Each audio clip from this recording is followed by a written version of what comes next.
Pour mettre la grue sous tension, positionnez l'interrupteur principal sur On.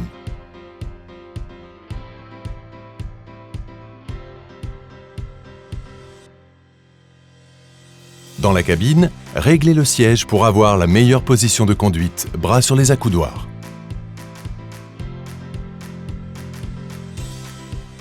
Pour démarrer la grue, relevez le bouton d'arrêt d'urgence. Appuyez sur le bouton Start. Le voyant du bouton clignote. Le voyant vert en bas et à droite de l'écran clignote et passe de rond vert à carré vert. Des signaux sonores retentissent, klaxon grue, avertisseur CCS, alarme vent. Attendre que le carré vert soit fixe, de même que le voyant du bouton marche. Actionnez le joystick de droite correspondant au mouvement levage-descente. La manette vibre. Appuyez et maintenir le bouton de validation des mouvements. Il ne sera ensuite plus nécessaire d'appuyer sur ce bouton si l'on reste assis sur le siège. Contrôlez le limiteur de vitesse. Chaque appui sur la gauche de ce bouton diminuera la vitesse maximum de tous les mouvements de 25%. Chaque appui sur la droite de ce bouton augmentera la vitesse maximum de tous les mouvements de 25%. Un pictogramme montre l'état du limiteur de vitesse. Cette fonction est utile pour un grutage précis. Testez le klaxon en appuyant sur le bouton haut du joystick de droite.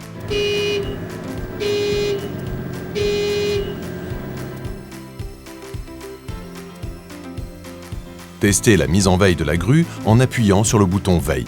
Le voyant du bouton Start clignote lentement, de même que le carré vert sur l'écran CCS, et aucun mouvement n'est possible. Cette fonction permet de sécuriser les temps de pause sans stopper complètement la grue. Pour sortir du mode veille, appuyez sur le bouton Start, puis appuyez et maintenir le bouton de validation des mouvements. Ce bouton peut être relâché par la suite.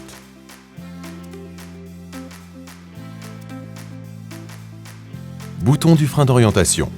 La commande de la retombée du frein d'orientation se fait par une pression sur le bouton haut du joystick de gauche.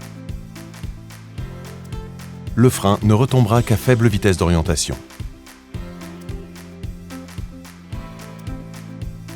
La fonction P+, permet de lever une charge plus importante à une certaine portée. Elle est disponible dans certaines conditions. Elle pourra être activée par les techniciens. Le grutier pourra mettre cette option en fonctionnement ou non sur le joystick de gauche. Les mouvements sont alors ralentis pour éviter les à-coups dynamiques. Cette option dépend de la configuration de la mâture, de la longueur de flèche et de l'implantation au sol. Le symbole suivant apparaît à droite de l'écran.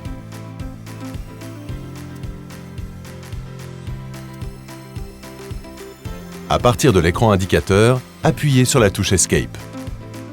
Puis, sélectionnez Conduite. Et enfin, Préférences de conduite. Ce menu permet de régler l'ensemble des paramètres liés à l'utilisation des joysticks.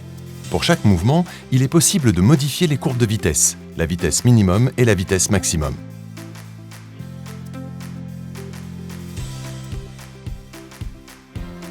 Pour le mouvement d'orientation, il est possible d'activer et de choisir le type de contre-orientation.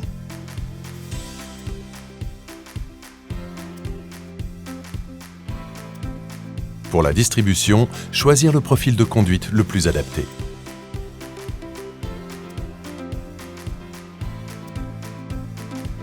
Pour le levage, choisir le profil de conduite le plus adapté. La fonction retour vitesse permet de faire vibrer le joystick droit lors des mouvements de levage montée et descente à faible vitesse. La fréquence des vibrations est proportionnelle à la vitesse du mouvement. Cette fonction est une aide à la conduite de précision. Elle permet d'avoir un meilleur ressenti du mouvement à très faible vitesse. Lorsque l'option Top Seat est activée, ce pictogramme apparaît à la droite de l'écran CCS. Pour visualiser les zones interdites, à partir de l'écran indicateur, appuyez sur les touches suivantes.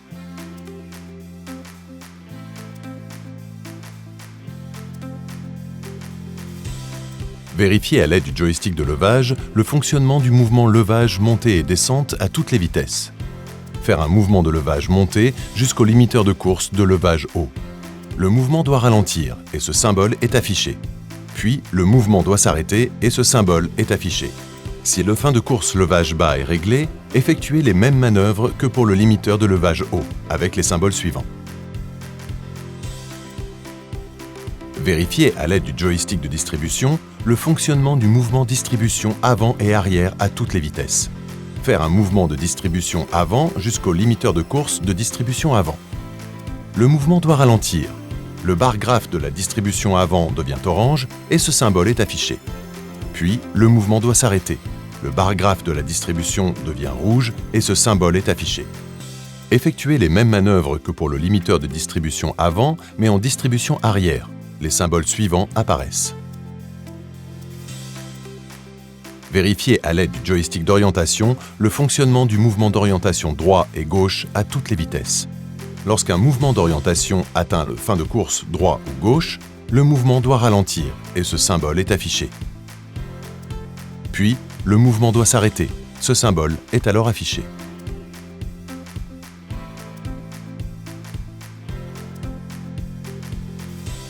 À partir de l'écran indicateur, appuyez sur le bouton Escape. Sélectionnez le menu 1, Conduite, et validez avec le bouton OK. Puis sélectionnez le menu 3, Mouflage, à l'aide du bouton flèche vers le bas, puis le bouton OK.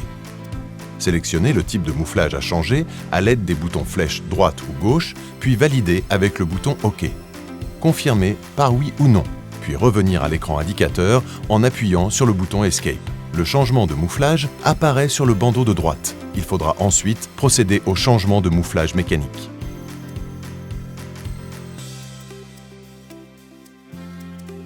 Pour mettre la machine en girouette, effectuez la procédure de fin de poste, puis mettre la grue dans le sens du vent.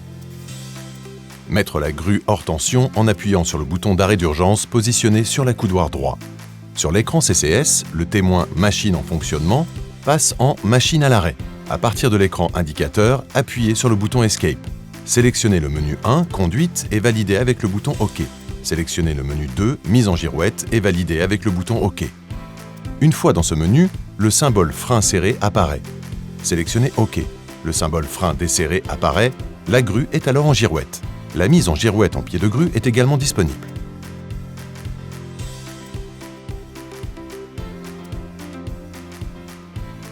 Pour les besoins de la conduite, si le grutier se lève du siège, plus aucun mouvement n'est possible. Il faut dans ce cas tenir appuyé une des deux gâchettes des joysticks.